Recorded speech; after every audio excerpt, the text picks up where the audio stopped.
Assalamualaikum warahmatullahi wabarakatuh. Bismillah, alhamdulillah. Alhamdulillahilladzi shalla ala nabil mustafa. Wassalatu wassalamu ala nabil awfa. Wa ala alihi wa sahbihi dhawil kurba. Ma'asyiral muslimin, para jamaah yang saya hormati. Berbicara tentang kepentingan manusia, maka saya sampaikan, sampai kapanpun manusia selalu punya kepentingan. Karena apa? Karena manusia punya nafsu. Kita ini bukan malaikat, kita ini bukan iblis, kita ini manusia. Dan manusia oleh Allah Subhanahu wa ta'ala dititipkan nafsu. Itu yang membedakan kita ini beda dengan malaikat. Kalau malaikat la akla wala nauma wala syurba, tidak makan, tidak minum, tidak punya keinginan. Makanya para jemaah sekalian, Islam tidak melarang orang punya kepentingan untuk mendapatkan harta, untuk mendapatkan dunia, untuk mendapatkan tahta, bahkan untuk mendapatkan wanita. Tidak dilarang. Yang dilarang ketika apa yang kita inginkan itu melanggar aturan-aturan yang ditetapkan oleh Allah Subhanahu wa ta'ala. Karena para jemaah sekalian, kalau kita nurutin nafsu sampai kapanpun tidak akan selesai-selesai. Wa ma ubarri'u nafsi innan nafsa la'ammaratum bisu'i illa ma rahima rabbi. Wa ma ubari'u nafsi, yang namanya nafsu ini tiada hentinya menggedor kita, menyuruh kita untuk melakukan kejahatan. Innan nafsa la'ammaratum bisu, itu kerjanya nafsu. Kecuali nafsu illa ma rahima rabbi, kecuali nafsu yang dirahmati oleh Allah.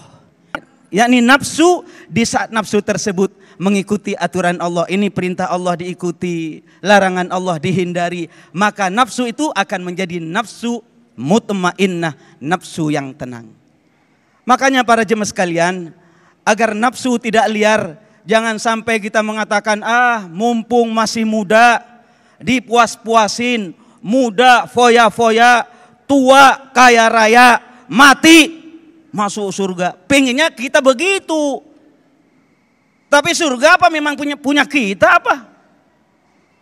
Makanya para jemaah sekalian, nafsu itu jangan diikuti. Nafsu tidak mungkin dihilangkan, yang mungkin adalah dikendalikan.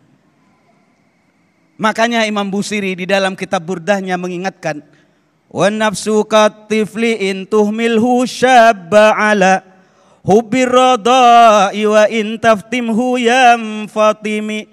Yang namanya nafsu itu seperti anak bayi. Bagaimana anak bayi?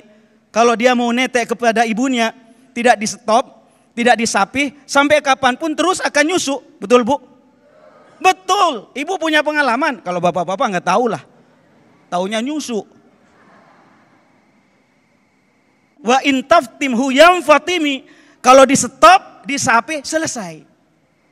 Karena itu para jemaah sekalian, ayo mari kita bersama-sama sadar bahwasanya kita itu mempunyai syariat, aturan-aturan yang ditetapkan oleh Allah wa Rasuluh. Kalau kita tidak mengikuti aturan Allah, bahaya. Maka yang terjadi kerusakan di muka bumi, terjadi bencana di sana sini. Kenapa? Karena manusia mengikuti, menuruti hawa nafsu. Maka para jemaah sekalian, di dalam Al-Quran itu diterangkan begini. Zaharal fasadu fil barri wal bahri bima kasabat aydin nas liyudhiqahum ba'dalladzi amilu la'allahum yarji'un. Zaharal fasadu, telah tampak al-fasadu, kerusakan, fil barri, di daratan, wal bahri, dan di lautan. Mengapa itu bisa terjadi? Bima kasabat aydin nas, oleh sebab ulah tangan-tangan manusia yang nurutin hawa nafsunya. Tujuannya apa? Bukan Allah zalim. Liyudhiqahum ba'dalladzi amilu, Agar supaya mereka merasakan, mencicipi sebagian apa yang pernah mereka lakukan, dosa yang mereka lakukan. Tujuannya apa? La'allahum yarji'un, agar mereka kembali tobat kepada Allah Subhanahu. Itu tujuannya. Baru kalau sudah sakit, baru kalau sudah mendapatkan musibah, dia ingat kepada Allah, ya Allah sakit ya Allah. Baru kalau sudah sakit, baru kalau sudah mendapatkan musibah, dia ingat kepada tahajud. Lah ini Allah Subhanahu wa taala sayang kepada dia. Idza ahabballahu 'abdan, apabila Allah sayang kepada seorang hamba, ibtalahu, akan diuji oleh Allah. Tujuannya apa? Liyasma'a tadarruahu, agar Allah itu mendengar rintihannya, mendengar tangisannya. Karena itu para jemaah sekalian, kita duduk di tempat ini di acara Damai Indonesiaku dalam rangka apa Pak Kiai? Dalam rangka menyanggah langit biar tidak runtuh, bumi tidak bergoncang, tidak turun azab dari Allah Subhanahu wa taala.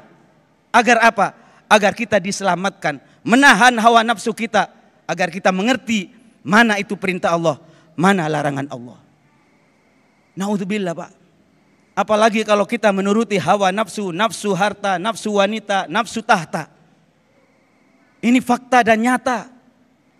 Apalagi urusan wanita. Saya harus terbuka, hari ini kita ramai mendengarkan ada pejabat runtuh gara-gara wanita. Betul? Jabatannya tinggi hebat, runtuh gara-gara wanita. Dan ini memang diingatkan oleh Allah di dalam Al-Quran.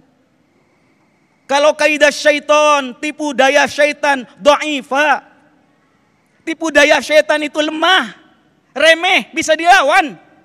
Tapi kalau tipu daya perempuan, inna kaidakunna azim. Tipu daya perempuan dahsyat, agung, besar. Bu, jangan melotot dong. Melotot ke saya. Quran bilang begitu. Betul Ustadz Ujai? Sejak zaman Nabi Adam punya putra, Qabil, Habil. Kemudian rebutan, bukan rebutan warisan. Rebutan apa Ustadz? Perempuan. Nabi Yusuf kena fitnah sampai di penjara. Urusan apa Ustaz? Perempuan. Ampun deh. Makanya para jemaah sekalian hati-hati kalau dikatakan inna kaidakunna azim. Tipu daya perempuan itu azim, dahsyat. Tapi mohon maaf, ini bukan sembarang perempuan. Kalau ibu-ibu insya Allah perempuan yang solihah. Amin. Terus terang saja saya tidak menuduh, saya ini lahir dari perempuan. Ya. Mudah-mudahan bermanfaat Ustadz. Amin ya Rabbal. Amin ya Rabbal Alamin. Masya Allah. Luar biasa sekali apa yang telah dijelaskan oleh guru kita yang memberikan penyadaran bahwa ternyata memang Allah memberikan satu instrumen yang disebut dengan syahwat. Dan syahwat ini tentu saja akan hilang ketika kita mati. Selama kita hidup, pastilah ada dorongan-dorongan dalam hati kita.